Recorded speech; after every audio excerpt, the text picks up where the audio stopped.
Thank you very much for inviting me here, Kelly. This is a thrill, and Kelsey, my granddaughter. Kelsey, my name is Glenn Hoover. I spent a year in Vietnam. I want to preface a little bit before we go that I don't pretend to be an expert on this war. Also, I'm not trying to pass any moral judgment on either. Okay? I have an opinion, and we can talk about that sort of stuff, but I don't necessarily know that I've got the right opinion. It was an ugly war. All wars are ugly, actually, in my opinion. It's sponsored by a nonprofit organization called the Wakeboard Organization out of Key Largo, Florida, and they're the ones that encourage us to do this. It's called Innocent Souls Vietnam 1968. The presentation that we're going to see here was actually designed to promote an exhibition of canvases that we take all over the country. We've had them everywhere from Key West to Binghamton, New York so far, and got some other exciting things booked. So we've done these presentations to students as low as the 5th grade, and also adult service organizations. Just to show you a little bit, remind you where Vietnam is. It's on the other side of the world. It probably couldn't be any further away than it is. When I was here, it was 1968, and I wasn't all over. So what you're going to see here is just what I saw. It's not the whole answer. It's not necessarily everything that was going on. Some people saw much different. 1968, though, was pretty much recognized by everybody as the peak of the war. Some of these things may not mean anything to you. Probably the biggest event that happened that year was the Tet Offensive. You can see these are the casualties that were experienced just in that 1 year. Up to this time, most of the people in the United States had thought the war was going pretty good because that's what they were being fed that by our generals. They were being fed that by commentators such as Walter Cronkite. And even though there were casualties and not everybody liked what was going on, we were supposedly winning the war. Then all of a sudden, the end of January 1968, these coordinated attacks took all throughout South Vietnam were waged by the Viet Cong and the North Vietnamese. And even though it was a tremendous defeat militarily for the enemy, it's really what changed opinion of the war back in the United States. And not that it started the protests. We already had that going on, but it kind of got more people on side, and they started questioning the war. And Cronkite even said, you know, if there's no way to win this thing, the only way out of it is negotiated peace. In 1975, this was 2 years actually after the U.S. troops and our allies pulled out. As part of the negotiations in the Paris Peace Accord, the North Vietnamese agreed to take its army out. The U.S. and its allies decided to, they would also pull out. And there was a framework that was going to foster elections and to see if the country could be reunited again. Well, the North saw that it wasn't going very well in the South. They came back in with their troops, but nobody had the appetite to go back in, even though they were breaking the Paris Peace Accords. So we're gonna follow this through the eyes of the people that I saw. And what I'd like you to do, if you can, is kind of pretend. Take a person from these pictures. There's some pictures of equipment and terrain and things like that, but what I'd like you to do is focus on the actual images themselves. Some of these people are your age. Some of them are a little older, some of them are a little younger. Try to see what you may be thinking. Try to put yourself in their place, how you might feel about your situation, how you might relate to those around you, what might your desires be, and how are you coping with the situation you found yourself in. So most of our missions started out early in the morning. We assembled before dawn by our barracks. A few moments later, these trucks would come in to our company area. and take us down to the helicopter pad.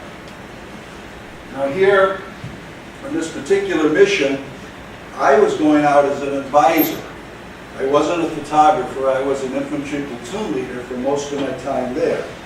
And as you can see, we're waiting for the choppers to come in. They usually came in flights of 5. We're waiting to load up. I had a brand new company commander. I had been promoted to the rank of executive officer. Well, even though it was the second command in the company, it was mostly an administrative job. So my job was to stay behind and do the administrative work when the company went into the field. On this particular mission, the company commander had asked me to accompany him since it's his first time in the field.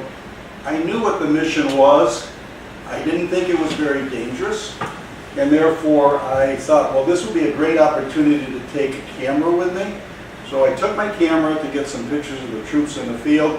I took a .45 and I left my rifle at home, which was a decision that down the road I questioned myself on. This is the company command group. The fellow in the middle is our new company commander. Interesting story, when I showed this slide in 1969 to some people in Endicott, New York, the gunner to the right was recognized as the son of one of his best friends. We're on our way now. We're going into a landing zone. You'll see little puffs of purple smoke in the bottom. We weren't the first ones in. The very first troops that go in, they form a quick little perimeter and they do what's called pop smoke. And they have smoke grenades and they throw them out in front of them. And the reason they do that is if they take fire in what's called a hot LZ, a hot landing zone. The supporting gunships in the air will know immediately where the friendly troops are and they'll focus their fire around that perimeter. The troops are trained so that when they get onto the field, they go directly to a pre-designed area. This was a pretty large operation. It was a battalion-sized operation which was composed of 3 infantry companies. So there were probably about 500 infantrymen on this particular mission. Coming out the field here to your left is Sergeant Smith. He was the platoon sergeant of the 1st Platoon of Bravo Company, which was the outfit that I was associated with. This was his 3rd tour in Vietnam. And the interesting part about him is that he had to volunteer for that 3rd tour because it was a policy of the Army back then that you only had to serve 2 terms if you to go in Vietnam. They did things differently than they do now. They replaced individuals as opposed to replacing units. Now, as you know, you may have some siblings or friends or relatives. They could have 6, 7, 8 tours of units because their unit goes in and it comes out, then it goes back, and as long as they stay with that unit, they can have several deployments into a combat zone. Back then, you could only have 2. I asked him why I volunteered. And he said, "Sir, I grew up in foster homes all my life. I never knew my parents." He says, "I enlisted in the Army as soon as I could with the N-17. He was 24 years old when this picture was taken. He says, the Army is my family. And therefore, if my family is here, that's what I need to be." Now, he carried a shotgun, which was very unusual. I don't even think it was an Army shotgun, but when he was in the bush, that was his weapon of choice, and he was allowed to use it. This used to be my radio telegraph operator.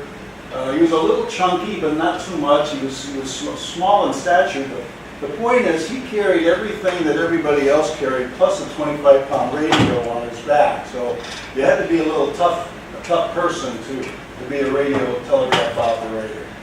He was my prime communications with the company and the battalion commander as a platoon leader. This is a young man. He was also about 19. You can see all the crap he carried in this picture. He was a grenadier. He carried an M79, which was a little bit unusual weapon. We had 2 of those to a squad usually. Those are the smoke canisters I mentioned to you here. That's what they are.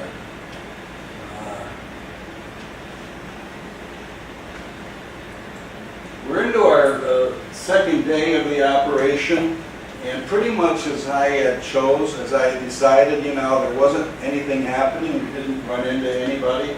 This side gives you a view of of the density of the area that we were operating in. You probably see the soldier in front, but if you look carefully, there's also one out to his left at about 10 o'clock. And that's about as far as we can see, usually on most of our patrols in this part of Vietnam.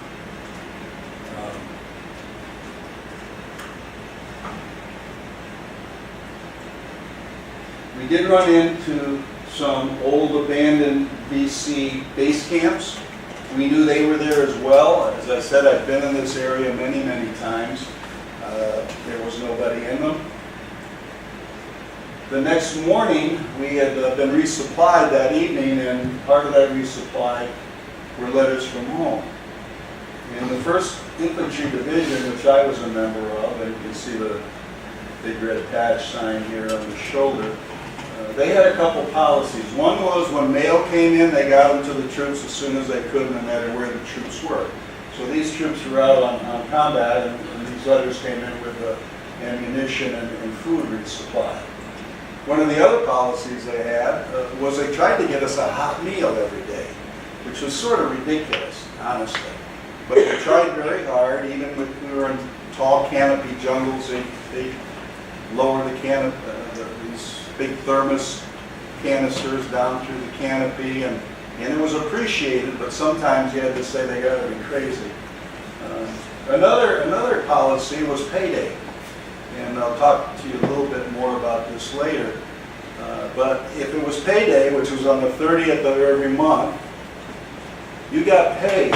And here again, it didn't matter where you were. So you could be in the middle of a battle, literally, and it was a job of the executive officer to bring the money out to the field and somehow get that money in the hands on payday. Now, we didn't have anywhere to spend it out there for the most part, but it was a kind of a thought where they had us in mind. Also ice cream. I'll tell you an ice cream story. I was there for about a month, and we're out in a temporary defensive position, and this big helicopter comes running in with a pallet. And all the guys start running for this helicopter. I say, "What's going on?" He says, "It's ice cream, sir. It's ice cream from the general." I said, "Really? What's that all about?" He says, "Well, about 2 months ago, the general of the 1st Infantry Division came out in the field, and he was talking to some of the troops, and he was asking them what they missed most at home. And the one kid said, 'Ice cream, sir. I really miss ice cream.' So every once in a while, we'd be out on patrol, and this huge pallet of ice cream would come in, and it would already be melting. But there was maybe 3 or 4 gallons for everybody. We just sat there, we'd eat ice cream until we couldn't eat ice cream anymore. Now we were waiting to move out. These were a couple of black brothers who were actually harmonizing. They were singing some Motown tunes. And while they were doing this, our command group, this is the battalion commander here, kind of confused. They're trying to figure out where to go. Notice a lot of them have cigarettes or cigars or pipes in their mouths. One of the things that BC used to say is we could always smell the Americans coming by their mosquito spray and their cigarettes. This fellow here, a sad story, Captain Cook. He was about a month away from going home. He made three weeks of it and took a bullet in the head. I was fairly close to him as he had helped me pick out my stereo equipment, which I ordered from Japan and had sent home. And this is the battalion commander now. He was actually out in the field with us at this time, and he's discussing the route of today's mission, where he wants to go and how he wants to get there. And that's the point man that's working point. It's kind of an unusual interaction that he would be that involved. But I was able to get a photograph of it. Now about this time, we get a call from the division headquarters and said, "Stop what you're doing. I want you to get a place where we can get you out of there, find an opening where we can bring in helicopters. There's just been what's estimated to be a division-sized group of North Vietnamese Army that just crossed the Cambodian border in the Parrot Peak area, and we're picking you up and we're taking you up there and you're to find them." And this is when I first started having regrets about not taking the rifle. And we were able to find an area pretty close to us. It was kind of funny. We've been patrolling for 3 days and didn't see anything, as I had suspected. And then all of a sudden, as we're waiting for the helicopters to come in, we start taking small arms fire from this tree line. And it was about at this time that I realized our new company commander wasn't going to make it, and he actually was relieved shortly after this mission because he basically hid under a tree. And so my advisory role sort of stopped at that point too, because as the executive officer, I was doing more commanding than I was advising. This was the area where we were heading. You see this green area here was referred to as the Parrot's Peak. This is Cambodia. This was the southern end of the Ho Chi Minh Trails. And also because it jutted out into Vietnam, it was a spot where the VC and the NBA could jump across the border into a spot of relatively safety where we weren't supposed to go. And right down here by the tip of the arrow was this mountain called the Black Virgin Mountain, which we had also been to several times. And I knew that it wasn't going to be a walk in the park anymore. But whoever did fire on us, we returned some fire. I called in some gunships, and they decided they weren't going to mess with us. So we were able to go out without any incident, which was good too, because even though a hot landing zone was difficult, which means you were taking fire, a hot pickup zone, or PZ, was even worse because it put the choppers in quite a bit of jeopardy as well. So we were taken up to this resupply area by the Cambodia or border. It was also by a forward artillery base. There was a nearby Vietnamese village. They were familiar seeing a lot of troops. They knew we didn't have any ice, so they would come and sell us ice-cold Coca-Colas and various other things. You see here a couple of young boys. It was kind of magical when we interacted with young kids in the field. I don't know if the troops related to siblings or what, but there was always a big bond. This was a young man. There's a little story to him here. The year before, in 1967, the State Department initiated a program called the 1,000 Men. And what this was, it was a goal to make 100,000 men eligible for the military that prior to this would not have been eligible because they either didn't meet the minimum mental capacity or they had a physical disability. Now this program was promoted as an anti-poverty program because they say these young men can't find jobs, they can't get in the military, therefore we let them in the military, they have jobs, they have a place to go, they maybe learn a skill, but everybody saw through that and realized that it was really just a program to make eligible more people for the draft. This particular young man had just been out in the field with us for about a month, and approximately 2 weeks later, after this picture was taken, I had made a decision. I was acting as company commander at the time, that he wasn't safe in the field. There were a couple of incidents that I won't take the time to talk about, but I said, I got to get this guy out of the field. It wasn't his fault. It's just that he wasn't working with the full capacity. And we had just had a rocket attack at our base camp, and I'll show you pictures of that later, and one of our barracks were hit and needed to be rebuilt. And I remembered that he had some carpentry training in his background when he joined the company.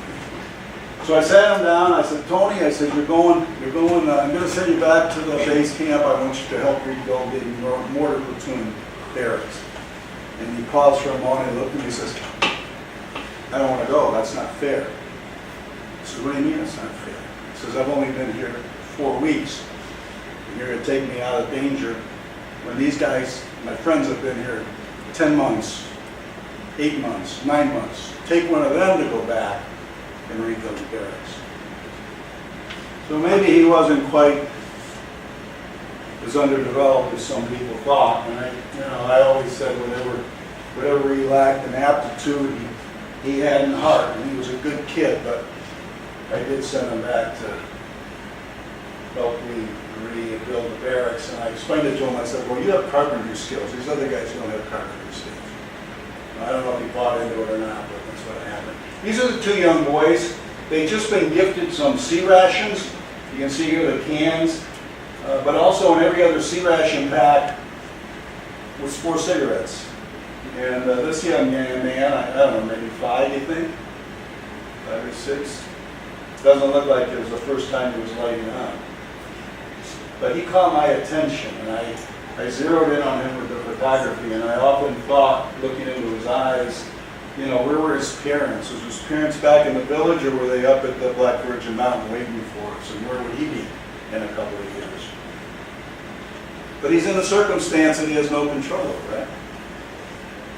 And he probably doesn't remember when there were not these tall guys in green uniforms walking around his village.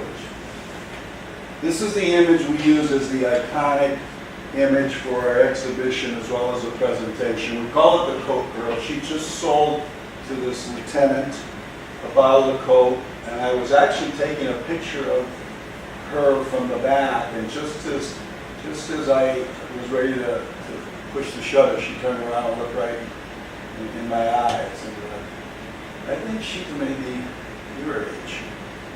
What do you think? Maybe a little younger? What do you guys, 13, 14? I would say about 12, 13. Yeah, I didn't think so. So, you know, what happened to her? I often wonder. You know, she was up right by the Cambodian border. She probably didn't get a chance to flee the country unless maybe she went to Cambodia. A lot of people were killed after the war in retribution, especially if they thought they were cooperating with the U.S. I hope she wasn't one of them. So that night, that very day, we go into a late night insertion up by the parapet, which is unusual because usually our mission started during the daytime. And we got in very, very late at night. We didn't have time to dig in like we usually did. We just did a circle in the middle of the jungle, and we were okay. Nothing happened. I won't make that joke, Kelsey. But this is a picture of yours truly about 50 years ago and 50 pounds lighter that I had to have somebody take. We didn't have selfie sticks back then. And here's where I ran out of film. But it really didn't make much difference because the next 4 days were kind of ugly. And we don't have time to talk about it here anyway, but let it be said that we found what we were looking for up there. And so the camera went into the bag. Now, these people are called Montagnards, and they were named that by the French back in the 18th century. They were the Aborigines, or the indigenous people of Vietnam. They came across probably, you know, in 5th century, 4th, 5th century. Many people think they came from the Polynesian islands. The Vietnamese were Chinese, and they were driven out of China in the 9th century. But they lost, most of the people that populated this area, they lost the war in China and came down and took over this area. They drove these people up into the mountains off the lush plains and pretty much ignored them from that time on. I didn't know this at the time. This was a separate mission. I was the XO officer. I was out actually paying the troops. They were assigned to an area in the Central Highlands, which we normally didn't patrol in. And I was taking money out to them, and after I paid them, you know, I would have to wait for the next supply helicopter to come in so I could go back to Lai Kay. So I tagged along with the mission. I handed out all the money, and I had my camera with me. What I didn't know about these people, and most of them were Christians. The French had French missionaries in the 18th century had converted them to Catholicism, and then the Protestant missionaries later on came on, so most of these people worshiped Christians. The other thing that was unusual, these guys were known for very fierce fighters, and they fought next to our special forces people. But notice in this picture how many men are taking care of children. And I think it tells you a lot about the type of people they were. They were mostly farmers. After the war, in in the 1990s, the South Vietnamese government actually admitted to a program of sterilization, where they were paying these families and women to become sterilized and not having any more children, or they would promise their husbands jobs. And they argue that that was really mostly a program of population control, but a lot of people, especially the human rights people, really thought it was, they wanted to annihilate these people, that they really didn't want them as part of the country. Things have changed now, by the way, and they are assimilating them into the community. But Special Forces people were instrumental in lobbying Congress to give these people refugee status, because they fought on after the war, because they had to, because they were being sought out. You know, they were number one, they fought against the North Vietnamese the whole war with the U.S., most of them.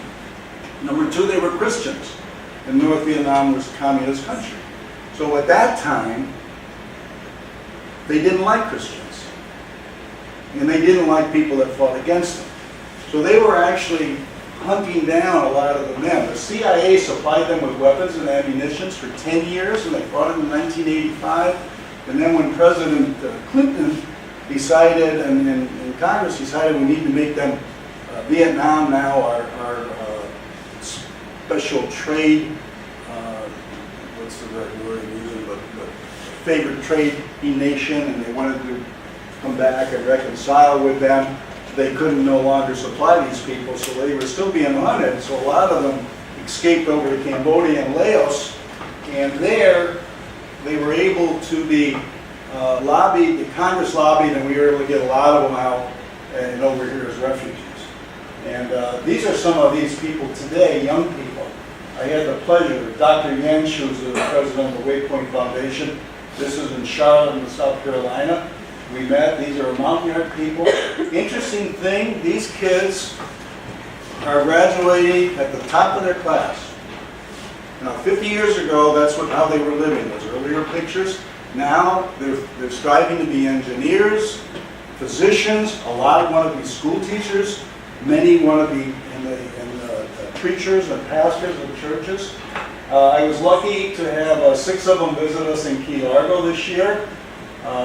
Picture of Dr. Yench here in the background. Steve Parker, who runs a program called Focus Charlotte. And these are just wonderful people. This guy, Levi, he's 22 years old, just going to college now, but he's already made a presentation at the United Nations, and he wants to become an international ambassador in order to work for people like his people that are being persecuted under civil rights. Now, I must admit, things are much better now than Vietnam. And they actually are allowing churches to register. Back in 85, 75, if you were caught worshiping in your house, you were subject to arrest. Now they're actually registering churches. And the reason for some of that, as Steve Parker told me, is that, well, number one, the whole hardcore communists are dying off. And there's a new, more modern group coming in. But also, there's a big drug problem in Vietnam, just as there are in some areas in this country. And churches were instrumental in saving some of the kids of the higher-up party officials. And they started to say, you know, maybe there's some good use for its churches. So now we're going to go to the third part of this. How am I doing? When do we have it to you? Around 12:30. Cool. 12:30 at the I latest. think I'm on schedule. This is like, hey, this is the base camp of the 1st Infantry Division. This is a picture of the North Gate. The unusual thing about this base camp was that it had a highway number 13, which was called Thunder Road, that ran right through the middle of the base camp. And also right in the middle was the actual Vietnamese village of Lai Khe. So in the evenings, the road had to be open during the day for anybody who wanted to use it. And it went through the village as well. So in nighttime, we had to patrol and defend, or at least guard, the outer perimeter. But also in here, we had an inner perimeter around the village that we had to patrol as well.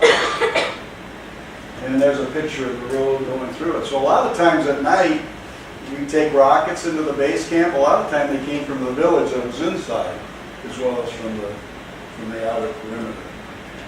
Although it was it's usually safer when we were there, you know, we enjoyed the luxuries of a latrine, which, you know, you say, you use a latrine in our house? Yeah, that was better than the woods, you know.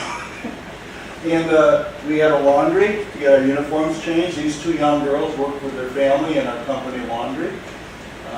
We also had hot showers, and we had a cot to sleep on.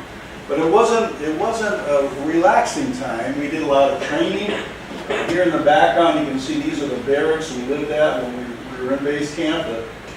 The sandbags are high enough so that when you're laying in the cot, your profile's not exposed. This was my company commander, who I swore I would never forget his name, but I have. We had some weapons assigned to us that we didn't always use, so we retrained on those. This was a 50 caliber. Flamethrowers we also had, but we seldom took them with us, so we wanted to be sure we were familiar with how to use them if we had to. There were ceremonies that went on when we were there. This was a change of command ceremony. I was actually acting company commander at the time, and I was carrying over the company to a new company commander. And sometimes we had the full perimeter duty, and this was one of the bunkers that surrounded the outer perimeters of Light K. This is Sergeant Valentine. He was my first sergeant. There were very few senior NCOs in this war that were providing the rank that they were supposed to be. This was one that was. I was very lucky to have him. This young man here, I grew up in a place called Vestal, New York, which is in upstate New York. He grew up in Portland, New York, which is about 20 miles from Vestal. He was one of my troopers, and a good kid too. But here, Sergeant Valentine's doing some paperwork or writing a letter home before it got dark, and we had perimeter duty. Also, there were ambush patrols sent out every night from the perimeter of the base camp to make sure that nobody was coming our way. And if you were back in base camp, sometimes you got tapped for that ambush patrol. This was my old platoon, the 2nd platoon. At this time also, I'm the executive officer, so I don't have command of them. And they're going out the north gate just before dark in order to set up one of those ambush positions. Here's two soldiers that didn't make it back. This is called a field cross.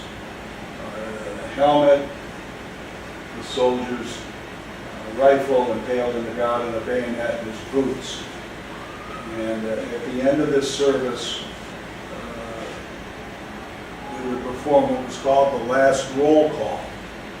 And the platoon first sergeant would call off the roll of the platoon. Did you do that anymore in homeroom? You call off the roll? But anyway, your name was called, and you'd say, "Here, first sergeant." Next name was called, "Here, first sergeant." These two soldiers, their names were placed at the end of the roll. After calling their name 3 times with no response, there would be a 21-gun salute, and taps would be played, and that would conclude the ceremony. These guys went down in an ambush very shortly after I got there. Now, I mentioned to you earlier that this was usually a safer place, but not always. During this time, the Viet Cong were firing these random rockets into Light K. And Light K was a big, big area, which mostly was open space. And they weren't very accurate, and they usually fell in fields, but we'd get them every night. Well, this particular morning, they got lucky, and we got a little unlucky. And we had 3 rockets come into our camp. 2 of them were direct hits on the mortar platoon's barracks. I took this picture from where I was after the fact when the rockets came in. But we actually were fairly lucky with this, because this road here in front of the barracks, just 5 minutes later, looked like that. So they were the company was on its way down to the assault pad, when the rockets came in, if those rockets had been 5 minutes earlier, or if these guys had been 5 minutes delayed, we probably wouldn't have been so lucky. There was one guy in that barracks, but he lived. Actually came back the next day. I said, "How you feeling?" He said, "I got a hell of a headache, sir." But he was okay. It was about this time our company got the word that we were going to be moving from the 1st Infantry Division down to the 9th Infantry Division into the Delta. This is an area near the Delta. It was totally different terrain than we were used to. But we did have a couple of days to pack up, and there was some spare time there, so we found some baseball equipment. We played a little volleyball. This only happened once when I was there. And then we go down to the airfield that next morning, and lo and behold, there's the 1st Infantry Band playing some of our very favorite marching songs. It's supposed to be a joke. We didn't have any favorite marching songs. Nobody gets that anyway. I don't know why I even leave it in. But half of this, we were flying half of the day. We were in C-123, so here we were going into the airplane. The last half of our journey to the 9th, which was down in the Delta, we loaded up on these big Mike boats. And there was actually a pretty tour down the Mito River, probably where they have tour cruises today. We were accompanied by some naval assault boats. As we got further to the south and the more water, we started to see the presence of the Navy, a little stronger. And here we get our first view of our new home, our new division headquarters. We actually didn't stay there, but this was the headquarters of 9th Infantry Division. And this whole island, which was about 5 square miles, was in the middle of the river. And it was all dredged up and built specifically by the Corps of Engineers to house the 9th Infantry Division. And lo and behold, as we get closer, who's there? But the 9th Infantry Division band, welcoming us to the 9th Infantry Division. Anybody here a member of the band or orchestra in this school? Nobody? Well, I had a kid who was actually a very good rifleman. He was actually one of my best point men. And he came up to me as we got off. He says, "You know, sir, I didn't realize we had bands here." He says, "You know, I played the trumpet. I was second seat in the high school marching band and concert band." He said, I'd really like to get in one of those bands. What do you think the chances are? And I told him, I said, "Well, I don't know, son." I said, "But I wouldn't send home for your horn quite yet. But I guess if you were a bandsman, this was pretty sucky duty too." You know, so everything's relative. So anyway, wars are bad. These are estimated deaths during the Vietnam War. Something I want to point out here too, and a lot of these are estimates because nobody was ever the clipper saying you're dead, you know. So depending on what sources you read, but down here, this is a new word I heard, democide. And the definition of democide is people that are killed by their own government. So after 1975, estimates range from 800,000 to 2.5 million of South Vietnamese that were killed by the new North Vietnamese government. Because they either were for retribution, they were concerned about them being a future threat, and a lot of them were boat people that, you know, got on boats and went to sea, and not all those were rescued. Some of them died at sea. So, kind of, they weren't nice people. They might have been fighting for a just cause, but they were very vicious, and we were vicious too. I don't mean to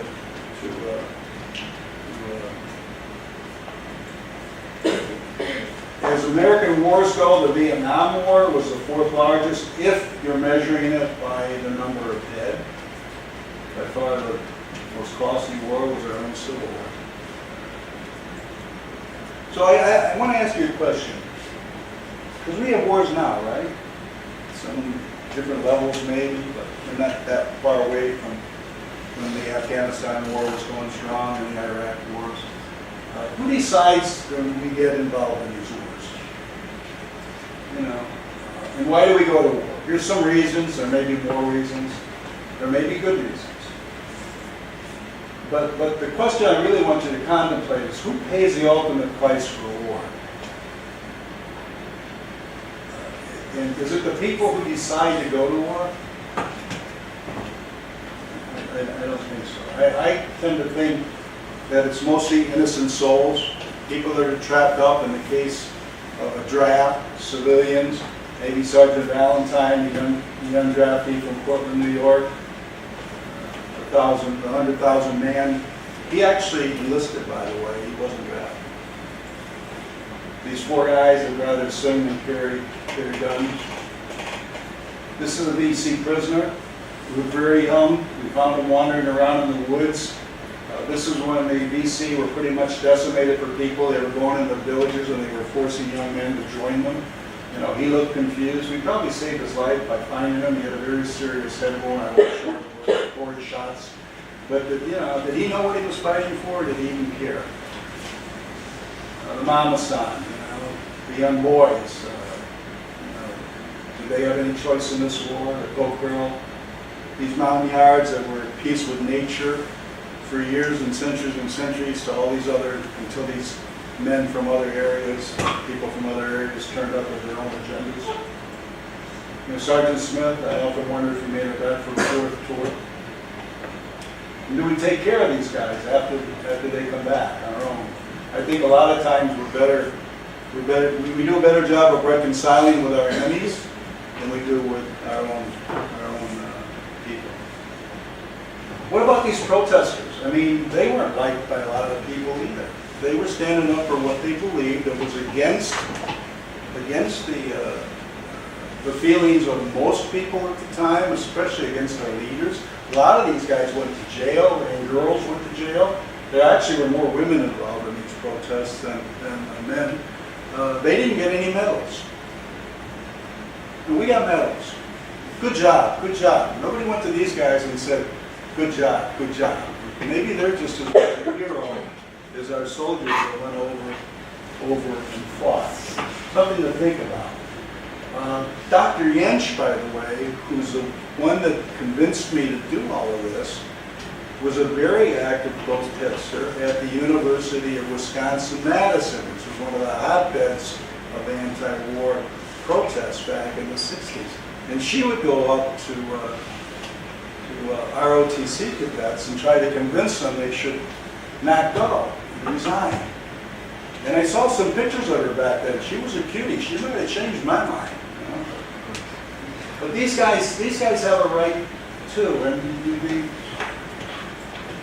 so here's my point on this thing. I think we still live in a great country. Did you notice, Kelsey, I'm doing this without notes? Wow. It's going faster too. So, I implore you to get involved in your government. No, we say, well, it's not our fault. Our government sent us over. But who elects them?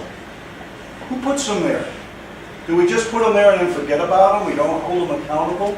I encourage you to pay attention to what's going on. I know you got a full plate. You're working on training for the rest of your life. I can understand. I can understand that school's very important, and I don't mean to be minimizing this, but take some time to read the newspaper, read some blogs, go online. There's no excuse today for not knowing what's going on. The resources are there. You just got to make some time in your busy lives to look at them. Okay? And talk to each other. You're not all going to agree, are we? Think of this last election. Isn't this disgusting? You know, I don't mean the results of the election. I just mean how divided we are after this election. I've never seen so much hate in this country. Families have actually broken up over it. You know, that's not the way it's supposed to be. We should talk about things. Sometimes, I learned this in math class, that it depends how you look at things. And you know how I learned it? The math teacher drew on the board an arc. And he said, if you look at this arc from this side, it's a concave arc. If you look at it from over here, it's a convex arc. But it's still the same arc. So listen to the different perspective that you might have from your other people. You don't have to argue, you don't have to get in fights, you don't have to get in arguments, you don't have to raise your voice. I always ask people to question, if you think something is right, especially if you feel strongly about it, and we all have strong beliefs about something, don't we? Ask yourself, what if I'm wrong? What if I'm approaching this from the wrong point of view? And then after you have these discussions, and you may not still agree, but agree after the discussions or after the decision that there's going to be some reconciliation. Don't go on. Don't set the same example that your adults and the people that are older than you are setting now after the results of this election. Don't be that way. We're still a nation. So I want to end this with a quote, and this I'm going to have to read. And it's funny because anybody know who this lady is? The name's at the bottom, Condoleezza Rice. And this happened before you guys were probably paying any attention to anything, so I'm not trying to embarrass you by this. But this was the first black woman American to ever become a National Defense Advisor, and then eventually the Secretary of State in the George W. Bush administration. She's a wonderful woman. I wish the hell she would have run for president, to be honest with you, but she chose to stay at the University of Stanford, where she's part of the faculty there teaching politics. But here's what she said last Tuesday on Morning Joe, MSNBC. We were granted great institutions by our founding fathers. Don't give up on the American democracy. Too many people before me, fought the greatest odds to keep this democratic experiment alive.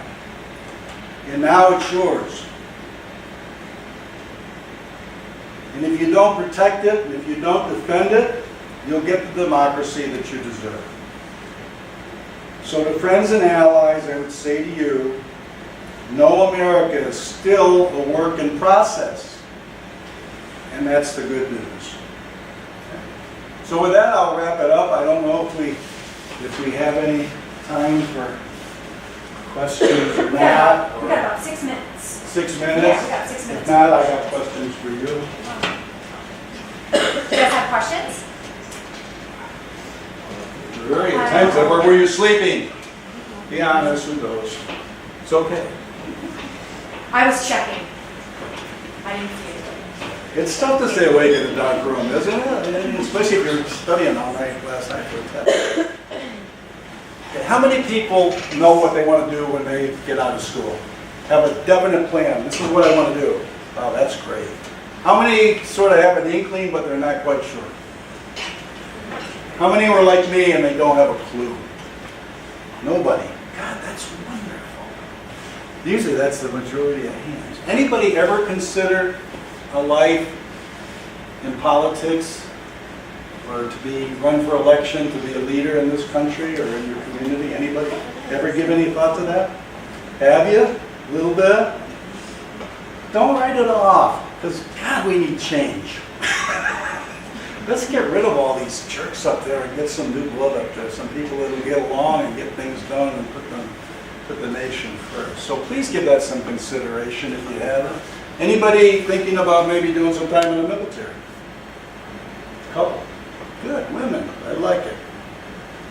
I like it a lot. And I'm going to jump in. The military offers a lot of career options.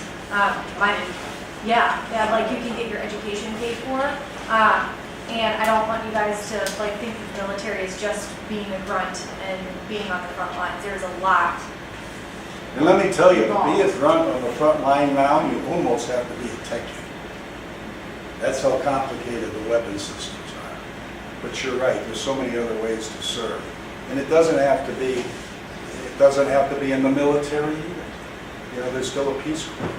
My father instilled in me, and he didn't really hammer me with it. He didn't tell me it was military, but he said, this is a great country. Here's a guy that went through a depression in World War II, fought in the Pacific.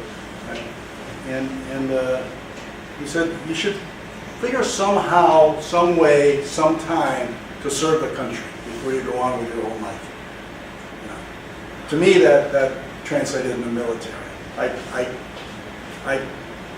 got myself here by choice, not by draft or anything else. But there are many, many other ways.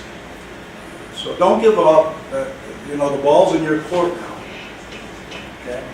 And like Condoleezza said, there's a lot of people ahead of us that have gotten us to this point, and we shouldn't let them down. Thank you very much. Thank you.